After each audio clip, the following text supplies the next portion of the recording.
موسیٰ بھی وردہ کی پرکشش شخصیت کے حصار سے بھی نہ نکلا تھا کہ باہر سے شور کی آوازیں آنے لگی۔ جلدی سے ایمبولینس بلاؤ۔ موسیٰ نے فوراً وردہ کا ہاتھ پکڑ کر تسلی دی، سب ٹھیک ہو جائے گا، جبکہ وردہ کے بلبل گرتے آنسو کا مداوع موسیٰ کے لیے بہت مشکل ہو رہا تھا۔ فوراً شیشے کی سلائڈنگ دوڑ ہٹا کر مہمان خانے میں آئے تو جمال مرزا وردہ کے ڈیڈ وردہ کی مم کی ہتھیلیاں مل رہے تھے اور باقی سب کے چہروں پر شدید پریشانی جھلک رہی تھی۔ سرمد بھیا ایمبولینس والوں کو انٹی کی بگڑتی حالت کے بارے میں بتا رہے تھے۔ موسیٰ نے حالات کا جائزہ لیتے ہوئے فوراً موجودہ صورتحال کی سنگینی کو بھانپ لیا، وردہ کے شانے پر ہاتھ رکھتے ہوئے تسلی دی اور پاس پڑے ٹیشو کے ڈبے میں سے ٹیشو نکال کر پکڑائے۔ سرمد بھیا کے اشارے پر جمال مرزا کے پاس بیٹھ گیا اور ڈھارس بندھانے کی بھرپور کوشش کی۔ انکل آپ بالکل بھی پریشان نہ ہو، ہم سب آپ کے ساتھ ہیں اور آپ کے غم میں برابر کے شریک ہیں۔ آپ اپنے آپ کو اکیلا نہ سمجھے پلیز۔ رب کے حکم کے سامنے دنیا کی کوئی طاقت ٹھہر نہیں سکتی۔ جیسے میں رب کے فیصلے ہیں ہم اس پر راضی ہیں۔ باہر ایمبولینس کا سائرن بجتا سنائی دیا اور ساتھ ہی وردہ کی مم نے آخری ہچکی دی۔ روح پرواز ہونے کے بعد آنکھیں کلی کی کلی رہ گئی۔ موسیٰ نے ہاتھ بڑھا کر آنکھیں بند کی۔ غم سے نڈال وردہ ماں کے سینے سے لپٹ کر زار و قطار رو رہی تھی۔ چند لمحوں کی خوشی پر موت کا غم بہت بھاری تھا۔ موسیٰ سرمد دونوں بھائی جمال مرزا کے ساتھ مل کر کفن دفن اور ہسپتال والوں سے ڈیتھ سرٹیفکیٹ حاصل کرنے کے لیے سرگرداں ہو گئے، جبکہ موسیٰ کی بھابھی وردہ کو سنبھالنے کی جان توڑ کوشش کر رہی تھی۔ رو رو کر وردہ نے آنکھیں سجا لی۔ ایسے لگ رہا تھا کہ ماں کے بغیر زندگی ختم ہو گئی۔ ماں دنیا کی تمام رعنائیاں اپنے ساتھ ہی لے گئی۔ 4 افراد کا کنبہ اب صرف 2 پر مشتمل تھا۔ صبا کو ماں کی موت سے بھی بے خبر رکھا گیا تھا۔ والدین کی نافرمانی کرنے والی صبا اپنے یونیورسٹی فیلو انگریز کے ساتھ شادی رچا کر اپنے دین و دنیا کو داؤ پر لگا گئی۔ ماں کی برداشت جواب دے گئی تو عارضہ قلب میں مبتلا ہو گئی۔ بیٹی ایسا گاؤ دے گئی جس کا کوئی مرہم اس قرارس پر موجود نہیں تھا۔ اپنی آنکھوں کے سامنے پلنے والا ہونہار بچہ موسیٰ، جس کا کتابوں سے لگاؤ کے علاوہ عورت کے فتنے سے کوئی لینا دینا نہ تھا۔ وردہ کے والدین کی باہمی رضامندی سے انہوں نے سرمد سے اس رشتے کی خواہش ظاہر کی تو حالات کی نزاکت کو دیکھتے ہوئے سرمد نے موسیٰ سے پوچھے بغیر ہی حامی بھر لی۔ پھر جب دونوں رشتہ ازدواج میں بندھ گئے تو وردہ کی ماں اپنی زندگی کی بازی ہار گئی۔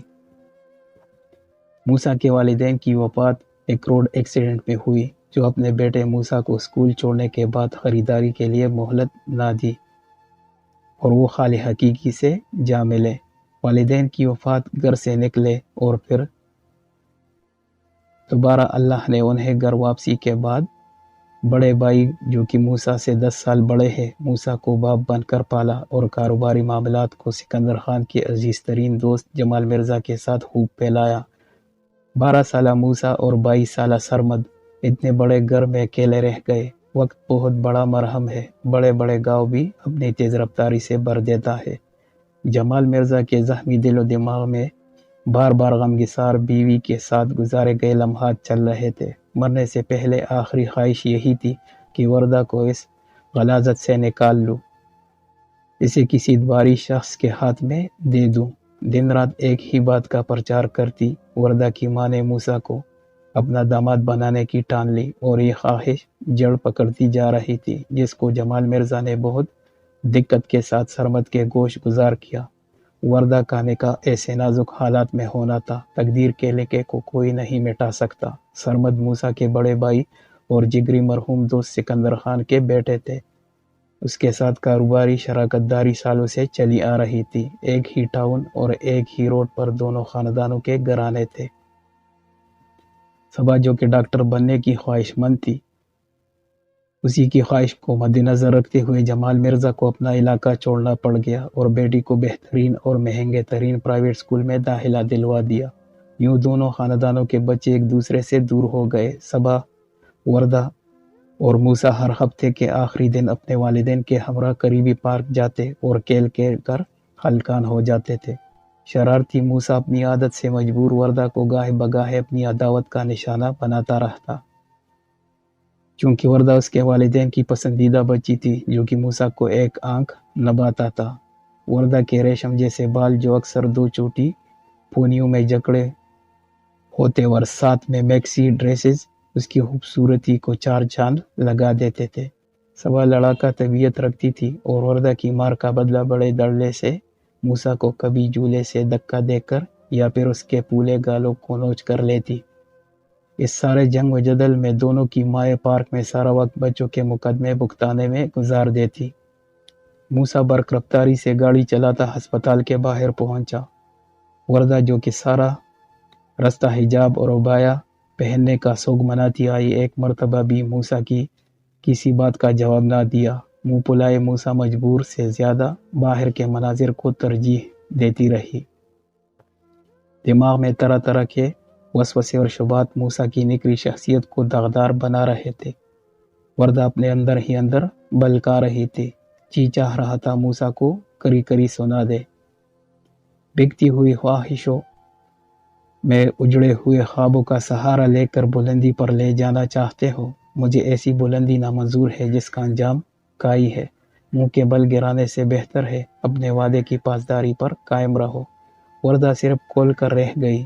یہ سب اپنی زبان تک لانے کے لیے اسے ابھی لمبی مسافت طے کرنا تھی۔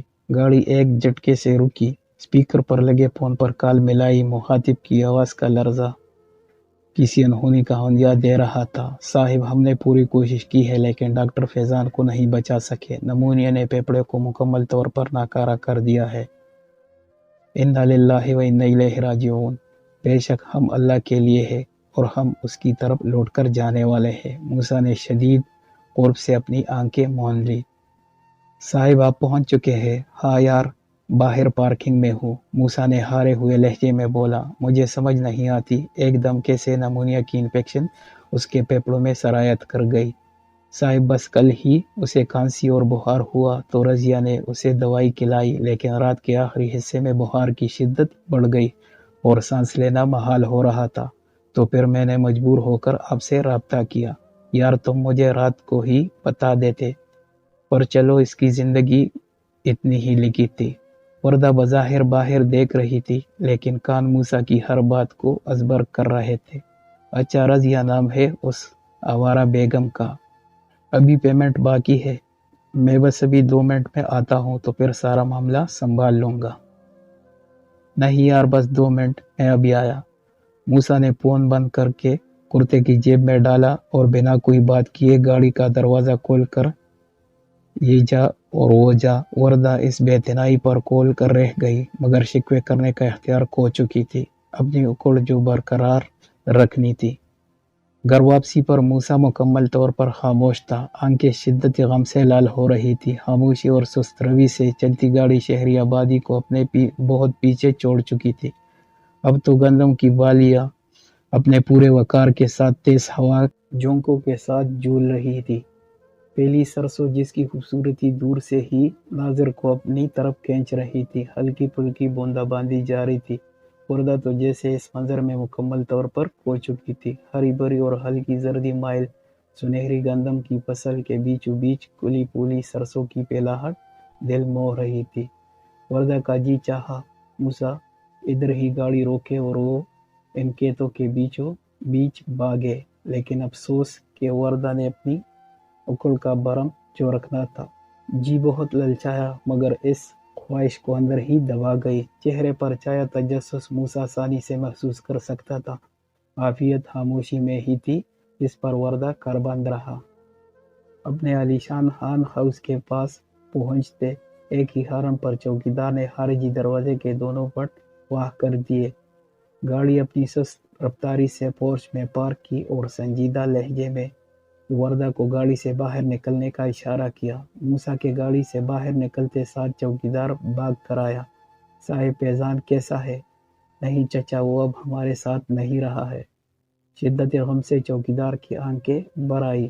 بس چچا دعا کرے، کچھ دیر میں نوید غسل دلا کر فیضان کو ادھر لے آئے گا، ہمیں نماز جنازہ ادھر ہی ادا کرنی ہے۔ وردہ تمام باتیں گاڑی کے کھلے دروازے سے واضح طور پر سن سکتی تھی۔ جنازہ میں خود پڑھاؤں گا، لہٰذا آپ ساتھ والوں کو بھی بتا دیں تاکہ وہ بھی وقت پر پہنچ سکے۔ جی صاحب، ابھی بتا دیتا ہوں۔ موسیٰ تھکے قدموں کے ساتھ اندر آ گیا اور صوفے پر نیم دراز ہو گیا۔ کتنی دیر سے وہ اپنے اندر کی حالت دوسروں سے چھپا رہا تھا۔ ابھی اس غم نے کسی قسم کی اجازت لیے بغیر باہر نکلنے کا راستہ بنا لیا۔ آنکھیں چولیکاتے ہوئے نمکین پانی کو آنکھوں کے کناروں سے باہر دھکیلنے لگی۔ فیضان کتنا پیار کرنے والا اور زندہ دل بچہ تھا۔ چھوٹی موٹی باتیں اسے کلکلا کر ہنسنے پر مجبور کر دیتی تھی۔ گھر کے اندر داخل ہوتے ہی سب سے پہلے وہ موسیٰ کی ٹانگوں کے ساتھ لپٹ جاتا اور سارے دن کے کارنامے بنا سانس روکے دہرا دیتا تھا۔ موسیٰ آس پاس سے بالکل بے خبر کتنی دیر صوفے پر پڑا رہا۔ وردہ نہ جانے کب گھر کے اندر داخل ہوئی اور کب کمرے میں گئی، وہ مکمل طور پر بے خبر تھا۔ آدھا گھنٹہ گزار کر کمرے کے دروازے کے ہینڈل کو گھمایا لیکن کمرہ لاک ملا۔ دستک دینے پر بھی کوئی جواب موصول نہ ہوا۔ آواز دینے پر بھی مکمل خاموشی۔ پتہ نہیں شاید سو گئی ہے۔ نیچے کچن کیبنٹ سے دوسری چابی لا کر لاک کو کھولا تو وردہ اوندھے منہ لیٹی ہچکیوں سے روئے جا رہی تھی۔ اسے روتا دیکھ کر فیضان کا غم کچھ دیر کے لیے دماغ کی سلیٹ سے بیٹھ گیا۔ وردہ، کیا بات ہے؟ آپ کیوں رو رہی ہو؟ موسیٰ نے پاس بیٹھتے ہوئے وردہ کو سیدھا کر کے اوپر اٹھانے کی کوشش کی۔ وردہ مسلسل موسیٰ کو اپنی پوری قوت کے ساتھ پیچھے ہٹا رہی تھی۔ وردہ موسیٰ پوری قوت سے داڑا۔ بات سنو میری، اٹھو، سیدھی ہو کر بیٹھو۔ نہیں بیٹھوں گی، چلے جاؤ یہاں سے اور اپنی شکل نہ دکھاؤ مجھے۔ مجھے نہیں سننی تمہاری کوئی بھی بات اور نہ ہی بتانی ہے۔ موسیٰ کی گرفت ڈھیلی پڑ گئی۔ ٹھیک ہے، میں جا رہا ہوں، ابھی وضو کرنے کے لیے آیا تھا، عصر کے بعد فیضان کا جنازہ ہے۔ موسیٰ ایک ہی سانس میں بول کر واش روم میں گھس گیا۔ کیوں نہیں بتاتا مجھے فیضان کیا لگتا ہے اس آوارہ کا؟ وردہ کو غصہ اور موسیٰ کی بے اعتنائی کھول رہی تھی۔ اگر میں نے نہیں پوچھا تو خود ہی بتا دے، ایک نمبر کا آوارہ مرد۔ وردہ اپنا رونے کا شغل پورا کرتی رہی اور موسیٰ خاموشی سے وضو کر کے کمرے کے لاک کی دونوں چابیاں اپنے ساتھ لے گیا۔ موسیٰ نے روزہ مسجد میں پانی سے افطار کر لیا۔ گھر واپسی پر کچن کی راہ لی۔ دن کے کھانے کے گندے برتن اس کا منہ چڑھا گئے۔ وردہ جان بوجھ کر سارا گند کچن میں چھوڑ گئی۔ ایک دن پہلے کے ابلے چاول اور تھوڑی سی بچی مرغی کے سالن کو پلیٹ میں ڈال کر مائکرو ویو میں رکھا۔ کچھ ہی دیر میں گرم ہوتے سالن کی خوشبو کے بجائے ایک جانی پہچانی محسوس خوشبو موسیٰ کے